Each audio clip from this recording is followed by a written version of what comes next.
Мен деген 2 күн мурун музейде иштеген Назгүл деген подружкам бар. Ошол телефонуна М-банкка 150 000 сом түшүптүр. Анан эле аябай грамотный голос менен бирөө чалыптыр дагы ушундай эмеске. Нацбанктан чалып атам. 150 000 сом түшүп пашипке которуп алыптырбыз. Кайра бизге которуп коюңузчу дептир да. Анан которуптур.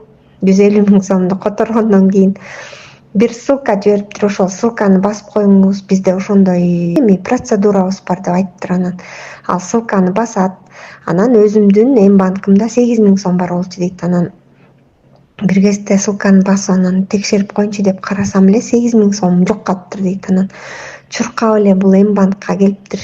Кыргызстан банктын ичиндегичи. Анан келсе эле келип мен деген 8 000 сомум жок деп ошентсе, сиз жаңы эле бир жарым саат мурун 158 000 кредит албадыңызбы, онлайн кредит дептир. Тигил чалкасынан кетип милицияга чуркап эчтеке кыла алышкан жок. Ошентип жөн жерден 158 000 кредитти мойнуна илип шок болуп отурат. Анда санда ыйлап коет. Ошондой экен.